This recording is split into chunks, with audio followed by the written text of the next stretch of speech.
1st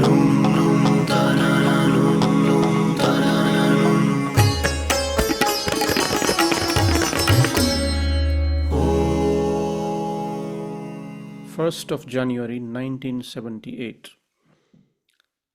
the sannyas happened at the hands of Osho. And I still remember the conversation with Osho. He asked me, "What do you do?" So I said, "Well, I go to school. I'm in 3rd grade."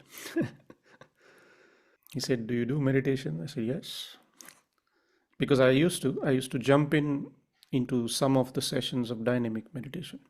There was regularly dynamic meditation going on in our house. As a boy?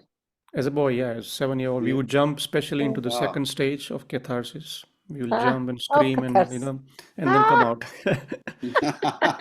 So we were, Just to have fun. yeah, we Yes, were 4 kids in the yeah. house, so we would jump into the first and second session. So we enjoyed it. Ah, So because Osho asked, "Do you do?" I said, yes, I do Sakriya Dhyan, which means dynamic meditation. So then he How laughed. do He you said, say that? in Could you Hindi say we say that? Sakriya Dhyan. Sakriya Dhyan. Yes, Osho called it Sakriya Dhyan. So then I think he laughed because it was funny for him. He said, "Come here." So I went closer to him, and in our tradition, it automatically happens that you bow down. So I touched his feet. He put the mala, and then he wrote a name, Swami Manish Bharati. So my original name was also Manish, and he simply kept it, just adding Swami and Bharati in the end. So that's how, in a way, Osho came into it. He was already there. It's just that this sannyas happened in this way. Mhm. Of And what's course, the meaning of your name? Manish means wisdom.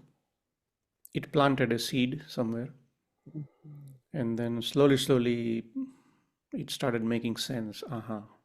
What is this? What is this all about? So that's how Osho came in this life. Mhm. And my grandfather was already running a meditation center in our house. Ah, So what was happening was that Osho was speaking in Pune, and then 2 weeks later, those cassettes would come to our house, and every day a discourse was played at exactly at 7 o'clock in our house, and about 100 people from our town will come into our house and listen. So as kids, okay, we were playing outside in the street, but every now and then you overhear Osho's voice, and so a few seeds were already planting without really knowing what's going on. There was regular festivals like Guru Purnima and 21st March and Osho's birthday, and then the September festival. We used to always have Kirtan at our house. So it was like a very natural process to grow into the atmosphere of Osho. It's like I did not know anything else except that. For me, childhood was okay. You are a sannyasin. In those days we had to wear orange clothes and keep mala outside also. So it was quite a commitment in some way, but really as a kid I did not know anything else. It was just like growing up in this, and it was perfect. And slowly, everybody in the family became sannyasin, but everybody had their voluntary decision. I would say the big next step happened was at the age of 16. I moved to Pune from my little hometown. And that time Osho was living in Mumbai. So I remember that on my way to Pune, we stopped in Mumbai because we knew Osho is there. And we attended one discourse in that house, Sumila. One of the most beautiful discourse he gave on that day was on India. That my golden India. In Hindi it says differently, but and then for 2 hours he spoke on India and what the real essence of India is. So that was my new journey. I heard that discourse, and then I went to Pune. And almost within 6 months after I moved to Pune, Osho moved to Pune. And I used to attend his morning discourses in the Chaungtsu auditorium. It was 1987. 87. 87. January 4th, he came to Pune, Puna Chu. and Pune too, yes. And I still remember that it was already declared by middle of December that Osho might be moving to Pune. So every night we were celebrating, hoping that tomorrow Osho might come. And it was quite amazing because, until then, ashram was very quiet, very, very quiet. There were barely 100 people in the whole of ashram. I still remember I used to park my bicycle in front of Buddha Hall inside the ashram. It was that empty and that accessible. Wow. And then Osho came and suddenly this place exploded. Thousands of people. And I, I could have that opportunity to work in Zorba, the Buddha, the restaurant. So because of that, I was given one pass to attend the morning discourse. In the evening, I was attending my school, and so I could only attend the morning discourse. So yeah, that was very good period. Although that time, my prime focus was studies, but as much as possible, I was attending all the discourses and all that. And then finally, in 1989, I had some break from my studies, so I restarted learning the music because I was learning in my hometown. And exactly at that time, Osho introduced Indian music into the White Robe Brotherhood, especially the last 3 months. He said, I want tabla, I want sitar, flute, for that meditation when he was guiding that. So Milarepa knew me as a tabla player. He said, Manish, now you have to come because Osho wants Indian music. So then for those last 3 months, I was fortunate enough to play every night in Buddha Hall when Osho was guiding in this meditation, almost until he left the body. So that was my entry into the music scene of the ashram. And from there, everything changed because that's actually helped me to realize that music is what I would like to do, not anything else. So in a way, I think Osho played a role in that. And then, of course, all these hundreds of people coming from all over the world, musicians, great musicians. So I was playing with everybody and anybody every night, different musicians. So in a way, sense of music grew a lot from that. And on one side, I was learning Indian classical music, but all the experimentation was happening right there in Buddha. How to apply all that into an experimental, meditative, celebrative music. Because as we all know, Osho kept music as the center focus in his work. So for a student of music like me, who was learning on one side, it was perfect place and perfect timing to be. I mean, whatever it is in my life, it is thanks to Osho, basically. Manish, how was it to interact with Western musicians there at the same time in Buddha Hall? It was a very good learning process because, we were student of, I'm still a student, but, that time it was an intense learning of Indian classical music. And then this other dimension of music is there. And there was an immense respect for the Indian music because, Osho also was always talking a lot about it. So it was a very good place to experiment many things and how to use the beauty and depth of Indian music into creating something different, something which has a purpose, something which has a utility, not just entertainment, And Indian music has that capacity. So blending with all these other influences was a very good learning process. And that really helped me to learn the blend of East and West, which till date I do. Of course, being an Indian, I would keep the Indian elements on top, but I use the contemporary elements to make the music more juicy, more interesting, more celebrative, like that. And my active period in the ashram was from 1988 till 2002. And in 2002, I remember we played our last concert in the old Buddha Hall. me and Prem Joshua. And somehow we knew that, at least I knew, this is my last concert here. And Oh, then of course I started traveling a lot outside India with different bands and all that. So that was Yes. also the reason. But Osho, and of course, I mean, his teaching and his blessings and his guidance, everything shaped this life. Not only for me, but for many, you know. Manish, Swamiji, would you, as you mentioned, would you speak us about a little about Kirtan? What's the meaning of it? And is it done frequently or only in special occasions? No, Kirtan, you know, it's a very old traditional form of devotional music of India. You know, so on one side we have the pure classical music, but then on the other side we have many genres of music. So there is devotional music, there is Sufi music, there is folk music, then there is Bollywood music, and then there is ghazal, like Urdu poetries. So Kirtan is one of those genres. It comes under the devotional of bhakti music, or what we call devotional music. And Kirtan is a very, very simple but very profound way of connecting with the divine. In the path of bhakti, I is not important. You is important. You, in the sense, the deity or the divinity or the guru or whatever.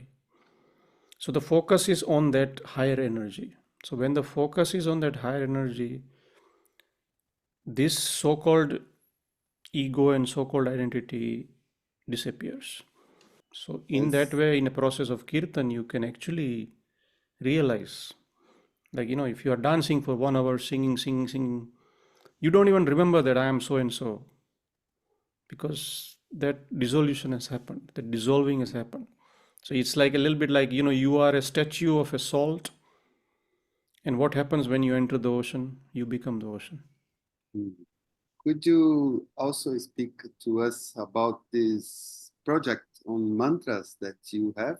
We started thinking about it in 2019, but especially started working actively in from 22. And now, luckily, it's reaching the completion period. So it is called the true world of mantra. The reason behind it was that, you know, like, as someone having grown up in India, surrounded by this wonderful atmosphere and sounds and energy of mantra and kirtan and bhajans and this whole ancient but very powerful, you know, vibrations. I've been always working a lot around mantra, and then after starting to travel in the West and interacting with people and presenting this music in the form of mantra, I realized that there is a very good interest in people, but somewhere lacks a little bit of a proper understanding, proper knowledge about what it really is, and how it should be approached, how it should be practiced, what is the real potential of it, and especially also the musical aspect of it. Because I could see that there, you know, there are a lot of people what we call singing mantras. See, I'm saying like this. What I saw was that, okay, they do it with a lot of love and devotion, whatever that is, but the actual element of India was missing there. So, you know, for us from India, and I think for anybody who is a little bit intelligent, it is very clear that when somebody is trying to represent a certain cultural element from a certain place, it must carry its authenticity. It must carry its authentic flavor, sound, taste, fragrance. Because, you know, behind that, there is a long tradition and a history and a lot of thought put behind it, that why we sing mantras like this and not like that. In the West, what I saw was that that was being bypassed.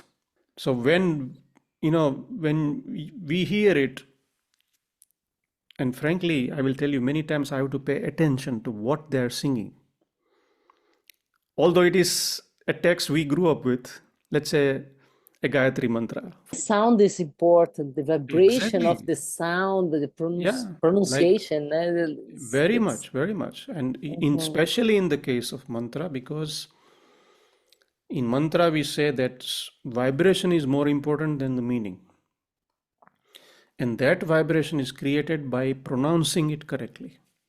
So pronouncing will take proper learning from the right source, maybe a few years, you know. So like let's say if you say Om Bhurbhuva Swaha, so we say Swaha, but many Western renditions say Swaha.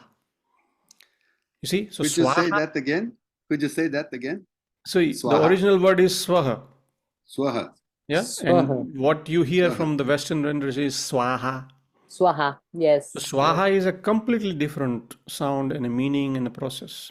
And So other it vibrations. creates completely different energy also. Okay.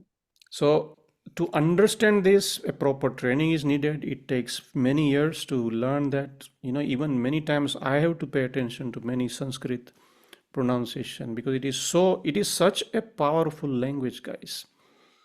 But And it's to come in contact with that right vibration, proper learning training is required. So anyway, so idea of this documentary came because of that. I would have called it World of Mantra.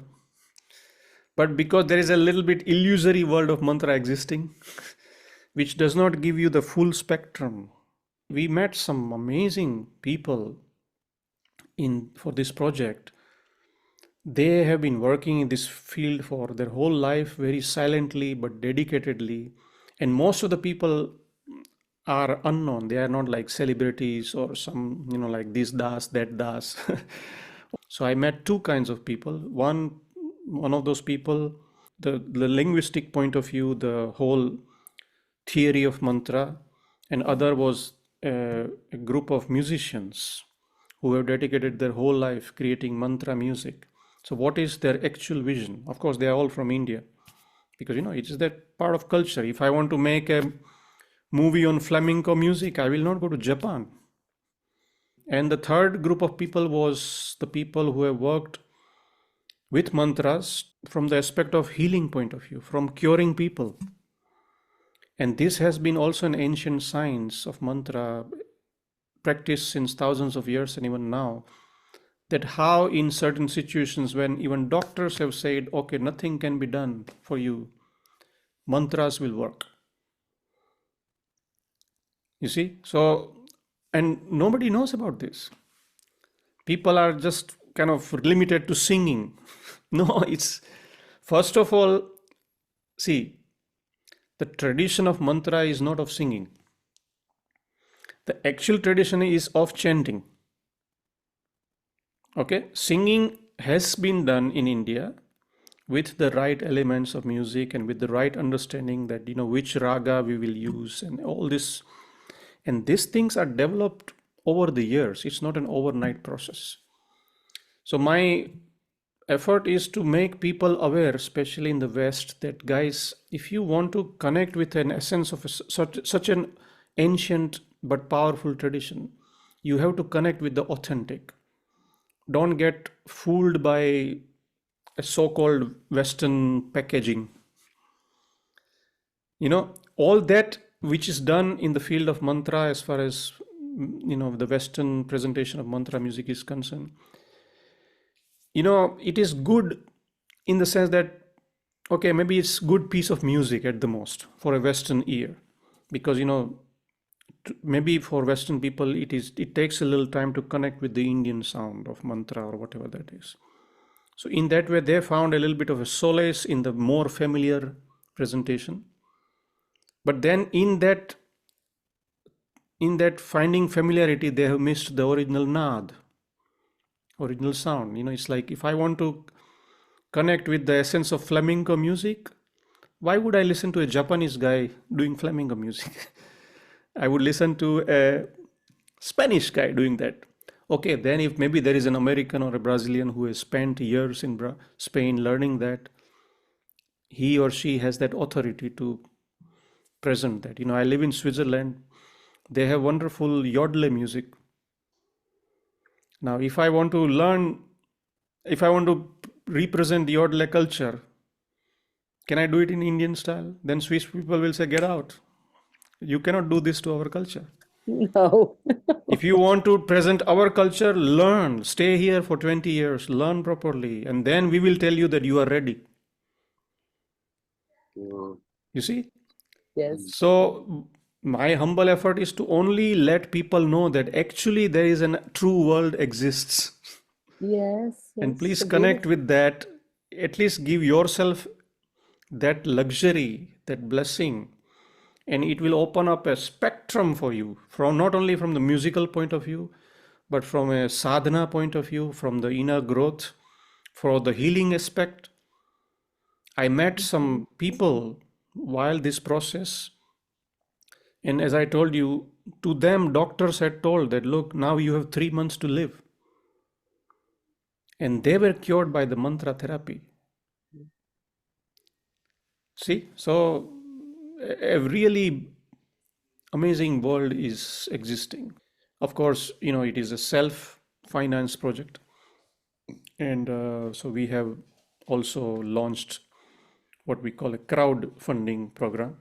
Mhm. okay. If anybody wants to, if anybody feels connected with this idea and the essence, if they want to contribute, they can contribute. The link is on my website, Yes. manishvyas.com/movie, and people can see some small teasers there also, and some information, some pictures, and So I remember last time I went to Pune, we had this for a very short time Ragas singing classes outside the ashram. We would sit in a circle with the teacher, drinking tea and mm, singing ragas. It was so beautiful. It's yeah, very ragas is the heart and soul of Indian music. So when we compose mantras, we very much take the help of ragas. And every raga has a certain mood, as you must have learned a little bit, that every raga has a capacity to create a certain mood. Mhm. So when we compose a mantra, what we do is that first we try to, evaluate the energy of that particular deity. Let's say if I'm working on a Shiva mantra. So only certain ragas would apply to Shiva mantra, you know. And let's say if I'm working on a Krishna mantra, then some another batch of ragas would be more applicable. Though there is nothing fixed, but there is a unspoken understanding about these things which is developed by years of learning. I will give you an example. Once me and my friend, we both decided, okay, we will work on this particular Shiva mantra, but you do it in your house, I will do it in my house. And 2 days later, we'll meet and we'll exchange our ideas. So we both did that. 2 days later, we met. Both our compositions were different, Mhm. but the raga was the same. So, in that way, we try to enhance and bring that spirit of Shiva in that through a right choice of the raga. Now, when you hear a Western rendition, there is no raga, it's just 4 chords. Yes. Okay, musically, it may be nice, but it's not about making it nice. It's about Right. bringing the energy of that deity into the mantra. Sometimes I feel that why people don't respect that.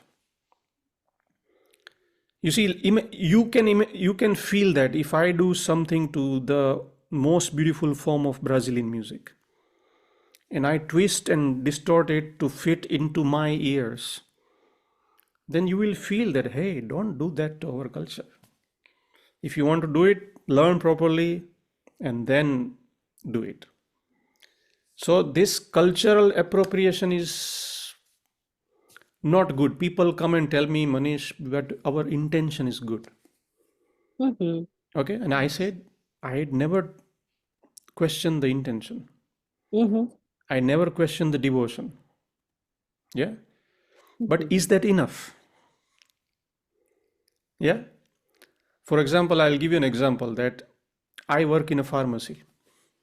Okay. My qualification is to work in pharmacy where I basically know this medicine is here, this medicine is there, and I have to read the prescription. But I intend to be a heart surgeon. Mhm. will you come with your heart problems to me because my intention is good? No, I'm No, not qualified. no. You will go to somebody who has intention also and qualification also. Okay. But people hide behind this kind of rationalization that, oh, our intention is good, la la la, blah blah. Everything is good, love. No, okay, okay, what can I do? Não, porque faz parte do mundo globalizado também, que mistura as culturas, né? É isso que eu quis dizer. She says that with the global connections, we kind of mix cultures. But then I will add something to her question, like say, then it doesn't really go deep, yeah? Yeah, meaning little bit mixture is okay, look, but when you completely lose the flavor of the original, Ok. then what's the point? Like, if I go to a flamenco concert, for example, and if I don't even hear one bit of that Spanish flavor, I would not go to such music where only Spanish words are used, but the whole flavor is, let's say, Japanese. What's the point? É. I want to hear the most authentic, and I have done that. Our daughter was learning in Spain. She was studying in Spain, and sometimes we'd visit her, and then we would visit this local bar where there are these, fantastic flamenco Wow. musicians. And though I don't understand the language, I don't know how to do that, but not for a single moment I would want to change that. I want to hear it as original as possible. And then if I inspired, then I would go to their feet and I say, okay, make me your disciple for the next 20 years and I will learn from you. And then when you say I'm ready, I will go out and play it. Yeah. So mixing is okay. When I moved to Pune, for the first time I had Chinese food. Okay, in Pune, in India. So we loved it. I loved it. Oh, great. Chinese food is so nice. But then for the first time many years later, I went to South Korea and somebody gave me Chinese food and I hated it. I said, what is But they said that this is the original Chinese food. What you ate in India is all spiced to fit your. So you see, I got cheated. Now I know what is original. Okay, now I don't like it. That's a different thing. But what I realized that I don't like the original Chinese food. I like the fake Chinese food. It's okay. Yeah. So, but you see, food and everything but this is, the world of mantra is sacred. Yes. And that is why, just to end this topic, is that there is one quote which is, you can say, the backbone of this project and has inspired us to work on this with a lot of passion.